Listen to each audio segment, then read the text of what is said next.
Hola a todos, bienvenidos. En esta ocasión contamos con el profesor Enrique Arnaldo de la Universidad Rey Juan Carlos, que nos va a hablar sobre las fuentes del derecho electoral.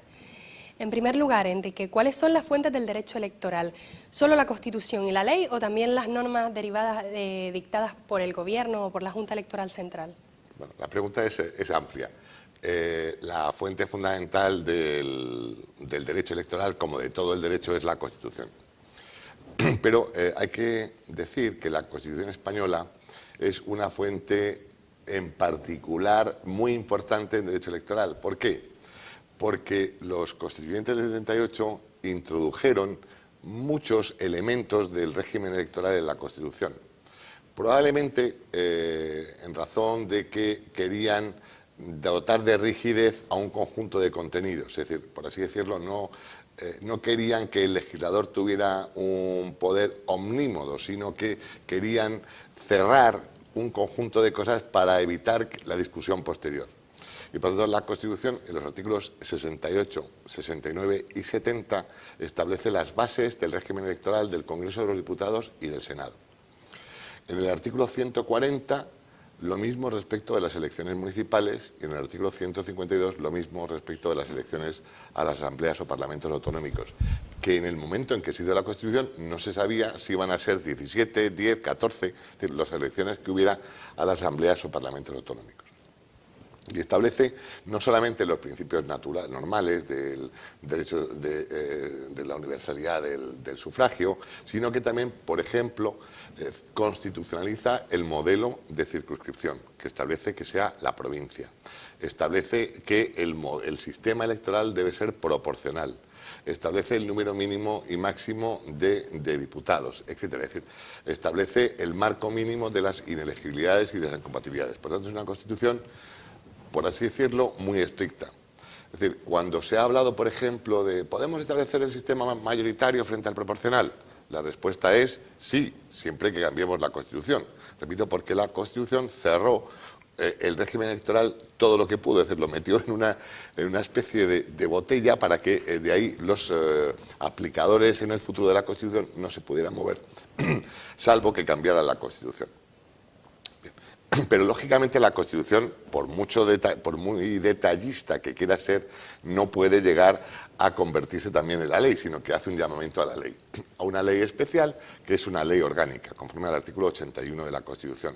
O sea, son leyes orgánicas, entre otras, las que aprueba el régimen electoral general. Si me permite volver para atrás, por ejemplo, la Constitución de Cádiz, que celebramos este año el 200 aniversario, la Constitución de Cádiz contenía una ley electoral.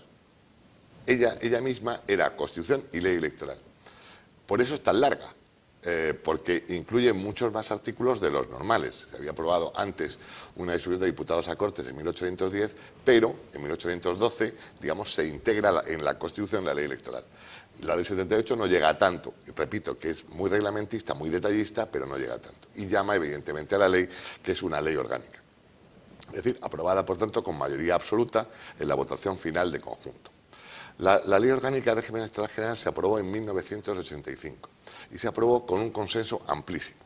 Es decir, obtuvo prácticamente más, no recuerdo con exactitud el porcentaje, pero superior a las 3/4 partes, diría yo a las 4/5 partes del Congreso de los Diputados y del Senado. Tuvo muy pocos votos en contra porque desde el principio se pensó que debía ser una ley consensuada. Si quería tener permanencia y si no se quería que cada partido hiciera su ley electoral, como desgraciadamente pues se había hecho en el pasado, quería dotarse del máximo consenso posible y así se consiguió. La ley electoral española es un auténtico código electoral. Es una ley que contiene 200 y pico artículos con un grado de detalle propio más de un reglamento que de una ley. Es decir, por así decirlo, no deja nada al pairo, no deja nada a la invención. Y es una ley que contiene un título primero aplicable a todas las elecciones y luego contiene unos títulos para cada tipo de elecciones. Aún así, a pesar del enorme grado de detallismo, a pesar de que sea un auténtico ley y reglamento electoral, hay muchos aspectos para los que llama también a normas de desarrollo. Yo diría que son de dos tipos estas normas de desarrollo. Un primer tipo vamos a empezar por ahí, son las instrucciones de la Junta Electoral Central. Instrucciones de la Junta Electoral Central, que son una suerte de reglamentos. Reglamentos electorales, pero dictados no por el Gobierno, sino por un sujeto, es decir, no dictados conforme al artículo 97 de la Constitución, sino dictados por el órgano rector de las elecciones, la Junta Electoral Central. Hay pues una veintena aproximadamente de instrucciones sobre el voto de los españoles residentes en el exterior, sobre el modo de obtención de la certificación censal específica, sobre la distribución de espacios de propaganda electoral, sobre el acceso a los datos censales por parte de las personas o de los partidos políticos. Una veintena de instrucciones dictadas por la Junta Electoral Central en la competencia que le atribuye el artículo 19 de la Ley Electoral. Y luego hay unas normas dictadas por el Gobierno, reglamentos dictados por el Gobierno en aspectos puramente materiales.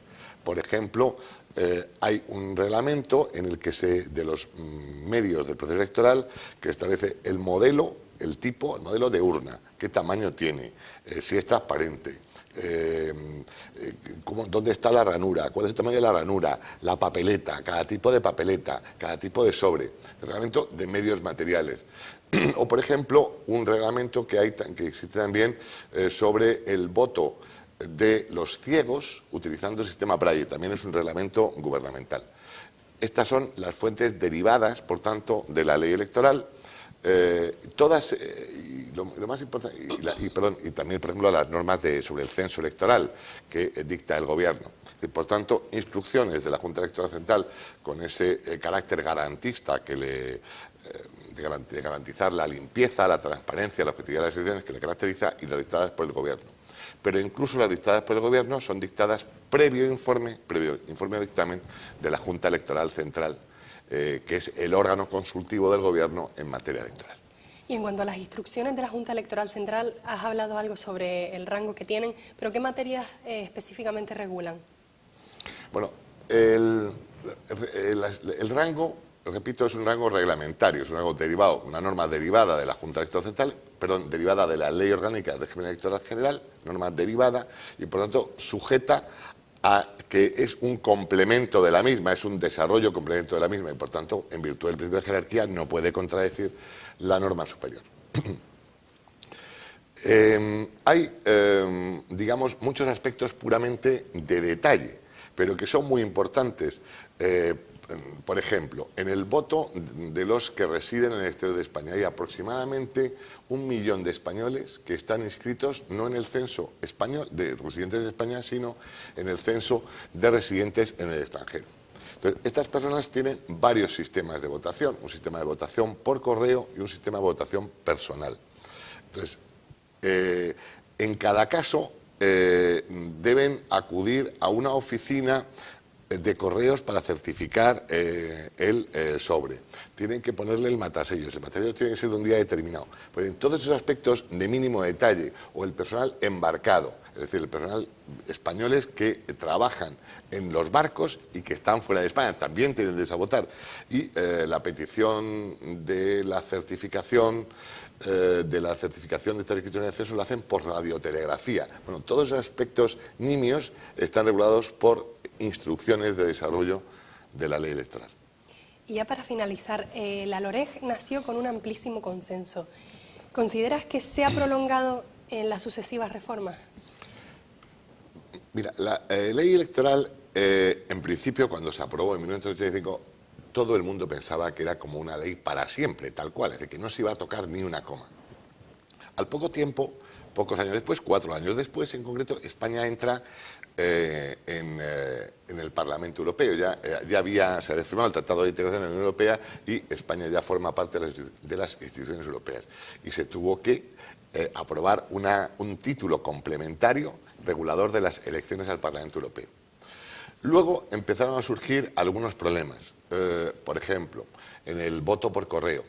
El voto por correo tenía una regulación que llamaríamos poco estricta, es decir, porque podía establecer ranuras para que el voto no fuera personal, es decir, que hubiera un voto por sustitución. Entonces, hubo un pequeño escándalo, si me permiten la expresión, hubo un informe de la Junta Electoral Central, incluso hubo una comisión parlamentaria que se constituyó y se modificó el sistema de voto por correo. Luego también se detectaron algunos problemas sobre la permanencia en el censo electoral. ¿Por qué? Porque había personas que estaban en un momento determinado y que por un conjunto de razones no figuraban en otro.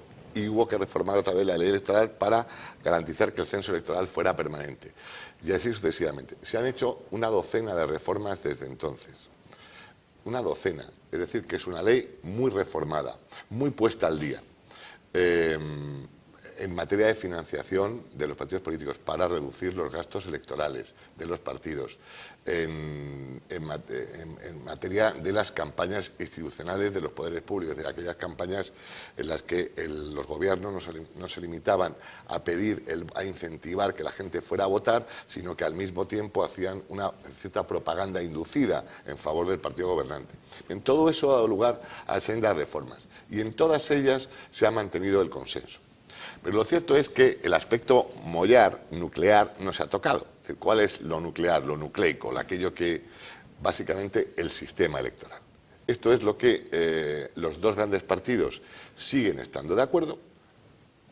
Sistema DONT, 350 diputados, circunscripción provincial, y por no aumentar el número de diputados, no cambiar la fórmula DONT e introducir un sistema de reparto para menor pérdida de votos. Entonces, los partidos pequeños o medianos, como Izquierda Unida, como UPyD, estos siempre reivindican una reforma para hacer más proporcional el sistema. El sistema es proporcional, pero en beneficio, si se quiere, de los partidos grandes, que son los que obtienen mayor ventaja en los restos, mientras que los partidos pequeños tienen menos ventaja. Por lo tanto, las reformas que se han introducido a lo largo de estos 27 años de vida de la ley electoral han sido reformas adjetivas, procedimentales, no afectando a la base del sistema electoral. Bueno, pues muchas gracias, Enrique Arnaldo, por habernos hablado sobre las fuentes del derecho electoral. Y nada más, un saludo a todos y muchas gracias.